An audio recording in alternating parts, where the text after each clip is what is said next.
Namaste, viewers. Welcome to Degula channel. Wish all the viewers a happy Dasara, Navarathri, and a prosperous days ahead. During this Navarathri, it's a very great festival for India, throughout India, West Bengal, Karnataka, Kerala, all places, they celebrate this Navaratri in a very grand manner. The celebration is basically on the divinity of Ma, or divinity of Shakti, that is power. Power is a feminine gender, and Ma Shakti, Ma Parvati Devi, the Stri Shakti is being lot of devotion towards the Stri Shakti. As a part of this celebration, we are going through some stories of Ma Parvati, the various incarnations and various the battles she has fought against unrighteous people, and then people giving troubles, Rakshasas particularly giving trouble, the great fears and then battles she has done, where she has fought against them. We are going through some of the stories. Today we will go through one of the stories which relates to Maa Kaalratri. Kala means very fearful. Kala has got several meanings. It means fearful. It means Kala means death, time. Ratri means Ratri is darkness, Kaalratri means darkness. That way it goes. So at the same time, Ma Kaalratri is a kind protector also. Let us go through the story in detail. But before that, I request you to please like, share, and then subscribe to my channel. Thank you, viewers. We'll continue the story. Long ago, there were two demons. There were two powerful Rakshasas called Shumbha and Nishumbha. They were brothers. Shumbha was elder brother, Nishumbha. They both were giving lot of trouble to the world, lot of trouble to this earth, Bhuloka. And these demons, these Rakshasas, had a lot of power with them. They had received a special kind of power from Lord Brahma. They had performed severe penance. They had pleased Brahma, and then they got boons which were very, very invincible boons. It made them invincible. It made them, they could not be defeated in the battle. That was the kind of boon they had. Sorry. Because no man, no animal, no one could defeat them in the battle, they were feeling very proud. They started thinking that they were almost unbeatable, and they attacked the heavens, the Swargaloka, where the gods would be residing. They attacked all the gods got defeated. They attacked Indra, Lord Indra, who was the god of the gods. He was also defeated. And they took over the kingdom of the gods, that Swargaloka. This created a lot of chaos and destruction, because the Swarga Loka, Bhuloka, all those things, they were just being running in an order, in an orderly way. Timely rains, timely this thing, particularly in three aspects, like creation, maintenance, and then destruction. All these three things were very well balanced. When these people took over this, they started creating, like, inviting rains unnecessarily, and then a lot of chaos. They interfered in the nature. They interfered to a very great extent on nature, because all these people, the gods, who were controlling fire, who were Agni, who were controlling water, who were controlling death, Yama, all those people were defeated. Wind, Vayu, all these people were defeated. So they had no control over this. Whatever these persons had, they had to perform that, and this created a lot of chaos and destruction. Shumbha and Nishumbha, they weren't alone. They had some other fearsome demons also on their, they had on their side, like Rakta Bija, Dhumra Lochana. These two were very powerful, and many more were there. Together, all these people, they spread terror, and the gods were powerless to stop them. So now, because all the things were under chaos, and they were driven away from Swarga, they wanted some help. All the gods gathered together and prayed to Brahma, Shiva, Maheshwara. They suggested to go and then talk to goddess Parvati. And all these gods, they went to Parvati begging her to save them.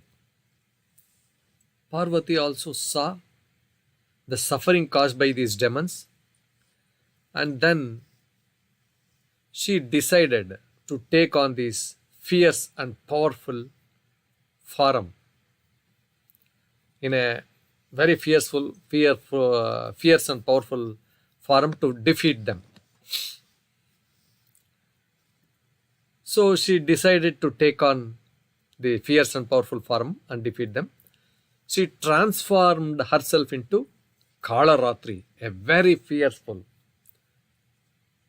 darkest and most terrifying form of the goddess. She was looking very dark. She was looking terrifying. She had all the weapons. She was ready to destroy the evil forces. Her name Kaalratri itself was fearful. The Kaalratri means the one who brings an end to darkness also. So Maa Kaalratri was fearful, fearsome to behold. It is described that she had 3 burning eyes that were shining brightly in the darkness.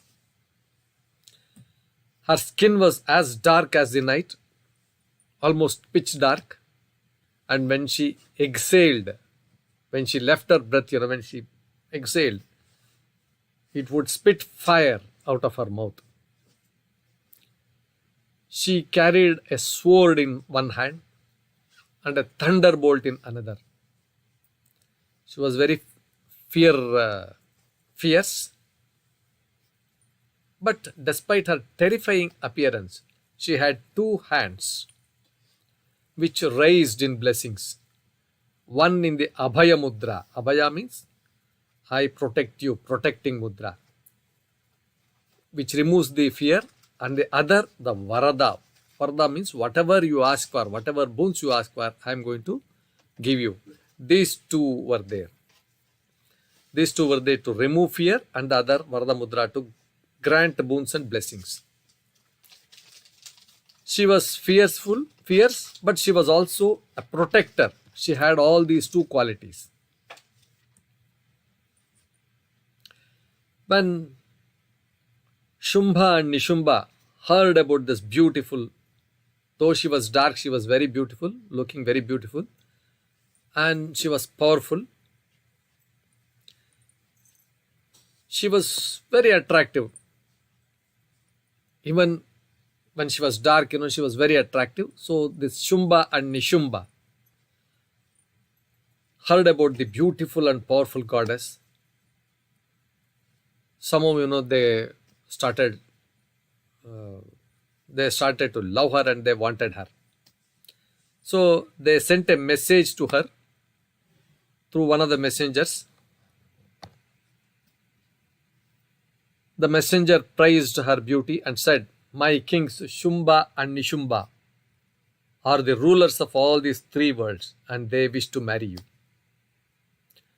If you marry him, you would be the queen of all the worlds and have anything you desire."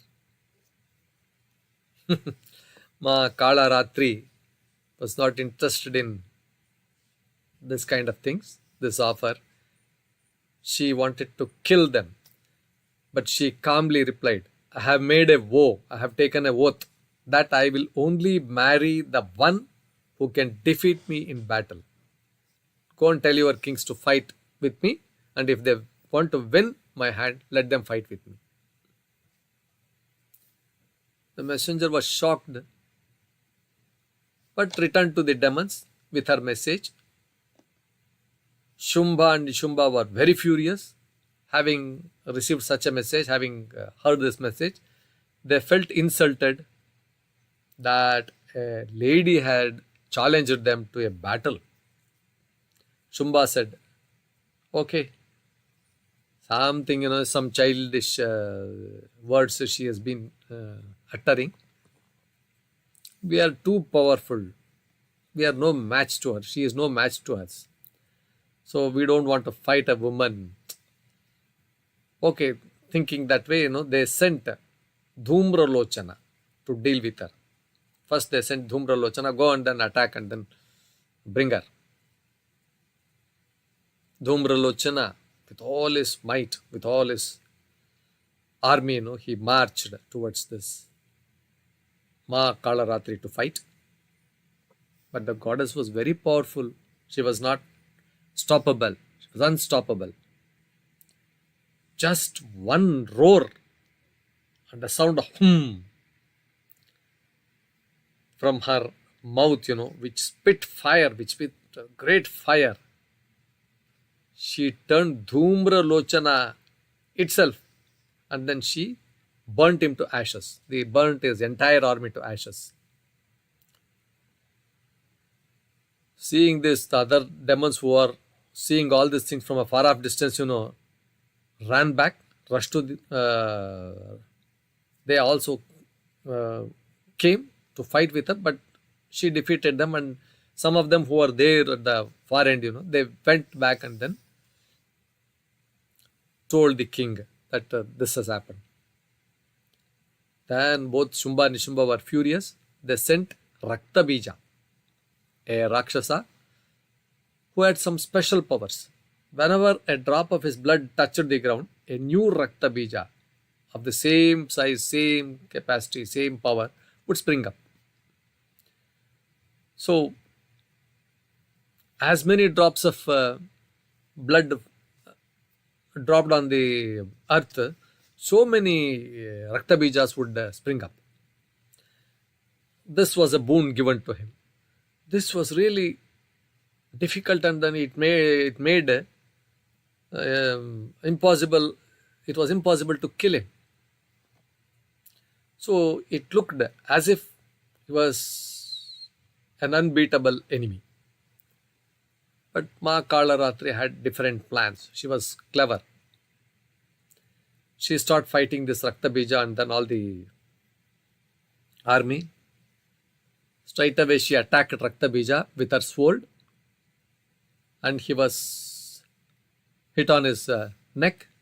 Immediately, she very quickly put everything, all the rakta, all the blood into her mouth, and then she drank every drop of his blood before it could hit the ground. This way, no new Rakta Bija could be burned, and the demon was finally killed. Now, with Rakta Bija gone, Shumbha and Nishumbha had no choice. They realized that this Maa Kaalratri was very strong. Both of them, they came, and then they started fighting very fiercely, using all their strength and powers. But they were no match to the goddess. After long and intense battle, Maa Kaalratri killed both Shumbha and Nishumbha, thereby ending the reign of terror and restoring peace to the heavens. So the gods were overjoyed. Gods, with all these things, they were overjoyed and showered Maa Kaalratri with praise, gratitude, and then they paid all respects to her. She had not only destroyed the evil demons but also protected the world from darkness and chaos.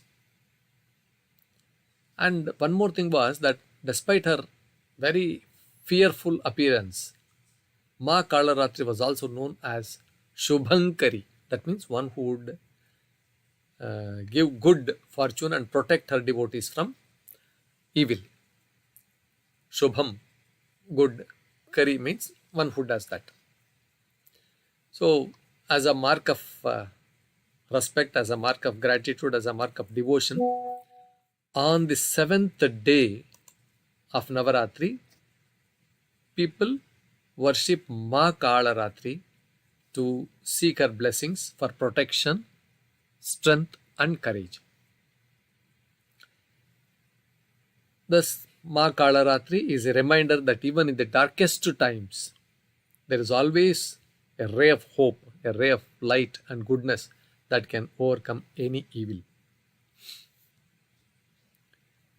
And so, peace was restored in the world